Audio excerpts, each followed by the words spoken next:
నమస్తే. ఇన్నాళ్ళు నన్ను సపోర్ట్ చేస్తూ, ఎంకరేజ్ చేస్తూ మీ ప్రేమని నాకు అందిస్తున్న ప్రతి ఒక్కరికి కృతజ్ఞతలు. అలాగే ఈ వీడియో కూడా ఖచ్చితంగా మీకు ఉపయోగపడుతుంది. లైక్, షేర్ అండ్ సబ్స్క్రైబ్ చేసి మీ సపోర్ట్‌ని నాకు అందించండి. అలాగే ఈ వీడియో పట్ల మీకున్న అభిప్రాయాన్ని కామెంట్ సెక్షన్‌లో కామెంట్ చేసి తెలియజేయండి. ఇప్పుడు వీడియోని చూద్దాం.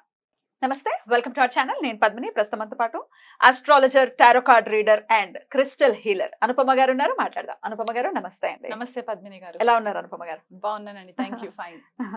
అనుపమ గారు, పంచగ్రహ కూటమి, ఆ కూటంలోనే ఉన్నాం ఇప్పుడు. ఆల్రెడీ పంచగ్రహ కూటంలోనే ఉన్నాము. చాలా మంది చెప్పేది ఏంటి అంటే పంచగ్రహ కూటమి 5th and 6th వస్తోంది అని అంటున్నారు, which is not correct.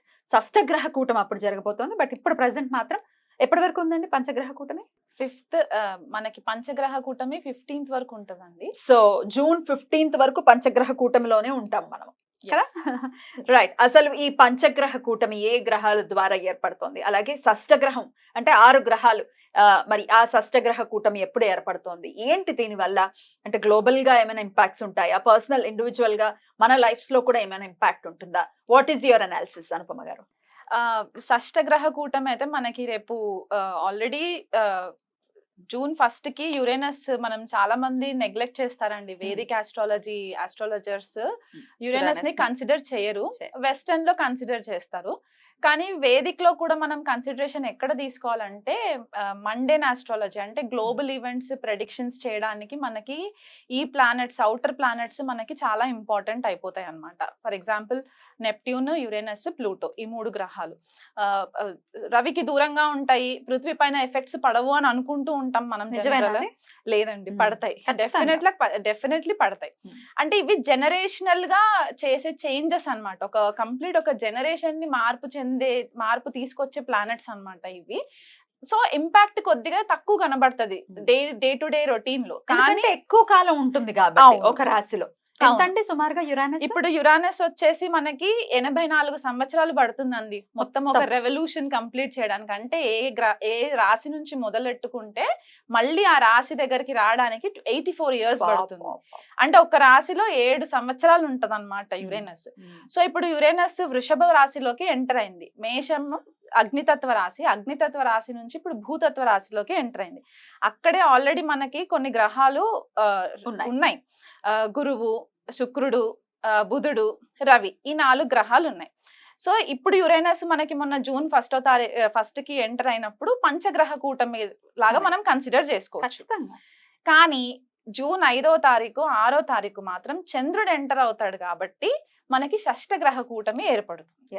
So generally already మనకు ఒకసారి కోవిడ్ ఇన్సిడెంట్ జరిగింది కాబట్టి షష్టగ్రహ కూటమి అంటే రకరకాలుగా భయాలు ఉన్నాయి జనాలలో. అదే కోవిడ్ రావడం, లాక్డౌన్ రావడం, అట్లాంటి సిచ్యువేషన్స్ ఉండవు. ఎందుకంటే ఇక్కడ మనకి ఆ వాయుతత్వం ఎక్కడ కనిపించట్లేదు. అంటే బ్రీదింగ్ ఇష్యూస్ కి, వైరస్ స్ప్రెడ్ అవ్వడానికి అట్లాంటి ఇష్యూస్ కనబడట్లేదు. కానీ యురేనస్ అనే ఈ గ్రహం ఏంటి అంటే బేసికలీ మనకి కొద్దిపాటిగా హయ్యర్ వర్షన్ ఆఫ్ బుధుడు అని చెప్పుకోవచ్చు అనమాట. ఓకే, మనకి ఏరోస్పేస్ ఇండస్ట్రీస్ అవ్వచ్చు, sudden shocks, sudden earthquakes రావడానికి, భూకంపాలు రావడానికి, ఏదైనా సడన్ గా జరిగిపోవడానికి అన్నమాట. ఎందుకంటే రూలింగ్ వచ్చేసి కుంభరాశిని రూల్ చేస్తారు యురేనస్. మనకి తెలుగులో ఏమంటారంటే అరుణుడు అని కొంతమంది అంటారు, ప్రజాపతి అని కొంతమంది అంటారు, ఇంద్రుడు అని కొంతమంది అంటారు.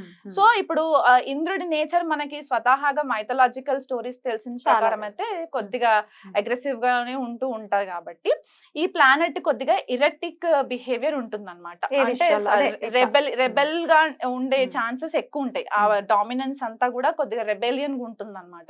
సో ఎప్పుడైతే ఇలాంటి గ్రహము మనకి భూతత్వ రాశిలోకి ఎంటర్ అయ్యి 0 degrees లో ఉంటుంది ఇప్పుడు ప్రెసెంట్ గా. ఎందుకంటే స్లో మూవింగ్ ప్లానెట్, మనం శనినే అనుకుంటాము, శని కంటే ఇంకా స్లో మూవింగ్ ప్లానెట్ కాబట్టి 0 degrees టారస్ లో ఉంది ఇప్పుడు ప్రెసెంట్. అంటే కృతికా నక్షత్రంలో ఉంటుంది. అక్కడే మనకి గురుడు 8 degrees లో కృతికాలోనే ఉంటారు. బుధుడు కూడా మనకి ఇంచుమించు 3 degrees 4 degrees 7 degrees ఉంది. 7 degrees బుధుడు మనకి కృతికాలో ఉంటారు. రోహిణిలో రవి అండ్ శుక్రుడు 20-21 degrees క్లోజ్ కంజంక్షన్స్ లో ఉంటాయి. అండ్ తర్వాత మళ్ళీ చంద్రుడు ఎంటర్ అవుతాడు. సో చంద్రుడు కూడా కృతికాలోనే, అంటే ఒక 4 గ్రహాలు కృతికా నక్షత్రంలోనే ఉంటాయి అన్నమాట. ఆల్రెడీ మనకు తెలిసింది ఏంటంటే కృతికా నక్షత్రం అగ్నితత్వ నక్షత్రం. అండ్ సింబల్ కూడా మనకి రేజర్, ఫైర్, కత్తి, ఇవన్నీ తోటి మనం కన్సిడర్ చేసుకుంటాం. సో ఒక ఎరేటిక్ బిహేవియర్ ఉన్న గ్రహము కృత్తికాలోకి ఎంటర్ అయినప్పుడు గురుడు ఆల్రెడీ మనకి వాయుతత్వ గ్రహంగా మనం చెప్పుకుంటాం, ఆకాశ తత్వంగా చెప్పుకుంటాం కాబట్టి ఈ ప్లానెట్స్ అన్ని కూడా ఒక క్లస్టర్ ఆఫ్ ఎనర్జీస్ వచ్చేసరికి ఎక్స్ప్లోజన్స్ అయ్యే ఛాన్సెస్ ఎక్కువ ఉంటాయండి మనకి. అందులో యురేనస్ ఏంటంటే 84 years అని చెప్పాను కదా, క్రితం జరిగిన ట్రాన్సిట్ ఎప్పుడు అని అంటే 1940వ సంవత్సరంలో జరిగింది ట్రాన్సిట్. అప్పుడు టారస్ లో ఉన్నారు, అప్పుడు వృషభంలో ఉన్నారనమాట యురేనస్. అప్పుడు ఏం జరిగింది? 1940లో మనకి యాక్చువల్ గా సెకండ్ వరల్డ్ వార్ స్టార్ట్ అయిందండి. సెకండ్ వరల్డ్ వార్ స్టార్ట్ అయింది. ప్రేక్షకులు కావాలంటే వెరిఫై చేసుకోవచ్చు మన టైమ్ లైన్స్. సో 1939 అంటే ఆల్మోస్ట్ మేషరాశిలో నుంచి లీవ్ అయ్యి టారస్ లోకి ఎంటర్ అయ్యే టైం కంటే సెప్టెంబర్ 1939లో 1939వ సంవత్సరంలో మనకి సెకండ్ వరల్డ్ వార్ స్టార్ట్ అయ్యి అదొక 7 సంవత్సరాలు కంటిన్యూ అయ్యింది అనమాట. సో 46 వరకు మనకి అది కంటిన్యూయేషన్ లోకి వచ్చి అప్పుడు మనకి సెకండ్ వరల్డ్ వార్ మొత్తము ఒక పీస్ లెవెల్లోకి వచ్చింది. సో ఆ దేశాల పైన యుద్ధాలు జరగడం, రకరకాల ఇష్యూస్ మనం ఫేస్ చేసాము, ఫైర్ ఎక్స్ప్లోషన్స్ ఇట్లాంటివన్నీ చూసాం. సో ఇప్పుడు కూడా ఇంచుమించు వార్ వస్తుందా అంటే నేను 100% వార్ వస్తుంది రావాలని ఏం లేదు, వరల్డ్ వైడ్ గా ఎక్కడైనా వరల్డ్ వైడ్ గా ఎక్కడ. ఇప్పుడు ఓన్లీ మన ఇండియాకే జరగాలని లేదు కదా, గ్లోబల్ గా ఎక్కడైనా జరగచ్చు. ఇప్పుడు యుక్రెయిన్ లో ఆల్రెడీ ఎట్లాంటి వాతావరణం ఉందో మనకు తెలుసు. సో ఇది ఇంకొంచెం ఎన్హాన్స్ చేస్తుందని అనుకోవచ్చా ఈ గ్రహ కూటమి? అవునండి, అవుతుంది. యుఎస్ తోటి కూడా కొద్దిగా ఇష్యూస్ రావడము, యుఎస్ రష్యా యుక్రెయిన్ కి ఇష్యూస్ రావడము, మళ్ళీ ఇప్పుడు మనకి ఇక్కడ అరబ్ కంట్రీస్ లో కూడా మనకి కొద్దిపాటిగా ఇష్యూస్ రావడము, ఇండియా వైపు కూడా మనకి ఇప్పుడు ఇండియా ప్రకారం తీసుకుంటే మన భారతదేశ ఇండిపెండెన్స్ వచ్చిన చార్ట్ ప్రకారం చూసుకుంటే గనక మనది వృషభ లగ్నం అవుతుంది. సో లగ్నంలోనే మనకి షష్టగ్రహ కూటమి అనేది ఏర్పడుతుంది.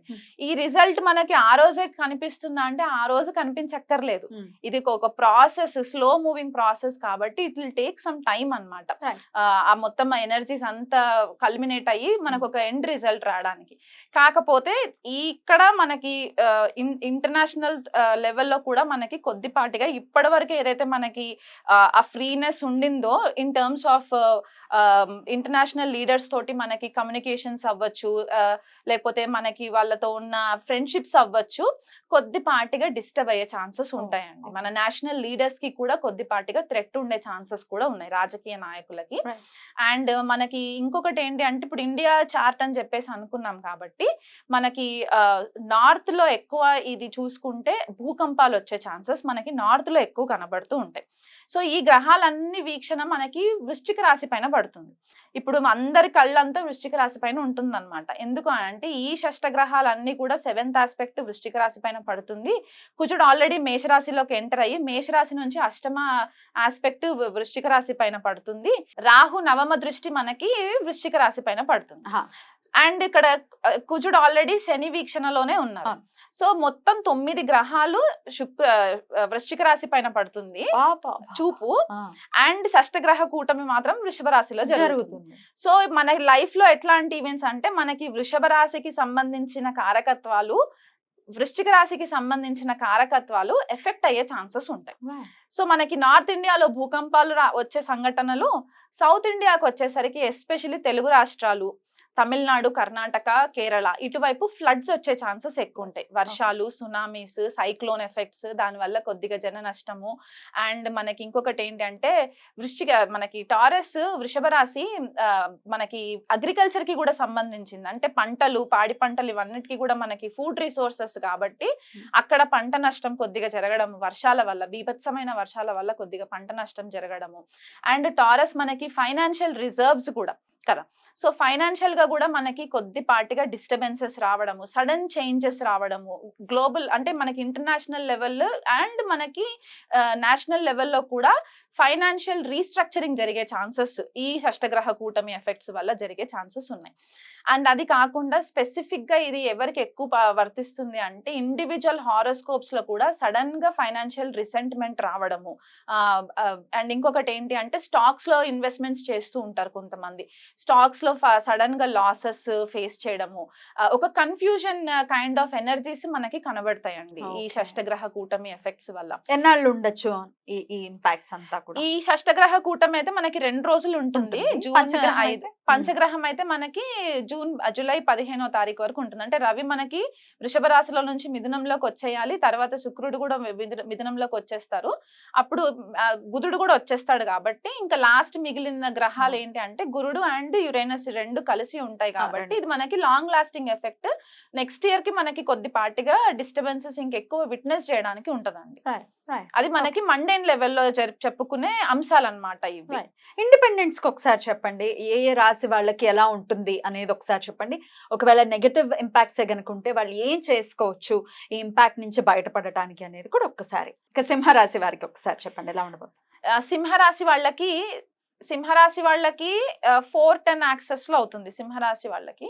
సో ఇక్కడ ఏమవుతుందంటే వీళ్ళకి మనకి 10th హౌస్ లో జరుగుతుంది ట్రాన్సిట్ కాబట్టి కొద్దిపాటిగా రెప్యుటేషన్ కి సంబంధించి అంటే వాళ్ళకి కొద్దిగా పరువుకి సంబంధించి కొద్దిగా భంగం కలగడము, అదొకటి కొద్దిగా కేర్ఫుల్ గా ఉండాలి. అంటే వీళ్ళ పైన ఫాల్స్ ఎలిగేషన్స్ అవ్వడము, అండ్ కెరియర్ లో ఒక మంచి గ్రోత్ రావడానికి ఆస్కారం ఉంటుంది.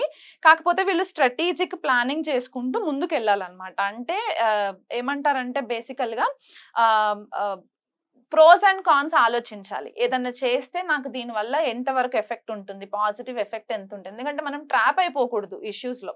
సో మనం ఆ ట్రాప్ అవ్వకుండా ప్రోస్ అండ్ కాన్స్ ఆచితూచి బేరే చేసుకొని మనం ముందడుగు వేసుకోవచ్చు.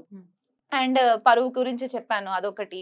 అండ్ ఇంకా కర్మస్థానం గురించి చెప్పొచ్చు అంటే ప్రొఫెషనల్ ఫ్రంట్ లో మనకి మేనేజర్స్ తోటి కోవర్కర్స్ తోటి కొద్దిగా కేర్ఫుల్ గా ఉండాలండి సింహరాశి వాళ్ళు.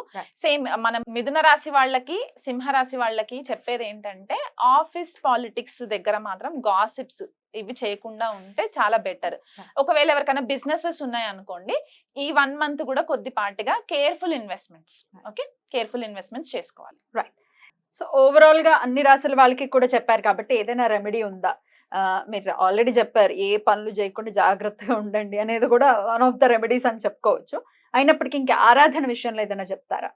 ఆరాధన విషయంలో అంటే మనకి వృషభంలో ఇవన్నీ ప్లానెట్స్ జరుగుతున్నాయి కాబట్టి అందరూ ఫస్ట్ ప్రే చేయాల్సింది శ్రీ మహాలక్ష్మికి.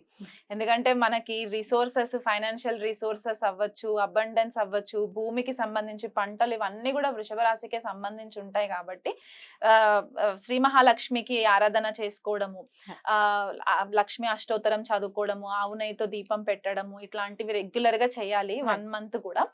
అండ్ ఇంకొకటి ఏంటి అంటే మనకి స్కార్పియో కూడా యాక్టివ్ అయిపోయి ఉంది కాబట్టి అండ్ ఈ మెయిన్ ప్లానెట్స్ ఏవైతే ఉన్నాయో ఈ గ్రహాలన్నీ కూడా కృతికాలో జరుగుతున్నాయి కాబట్టి యుతి మొత్తం కృతికాలో ఉంది కాబట్టి సుబ్రహ్మణ్యేశ్వర స్వామి ఆరాధన చాలా ఇంపార్టెంట్.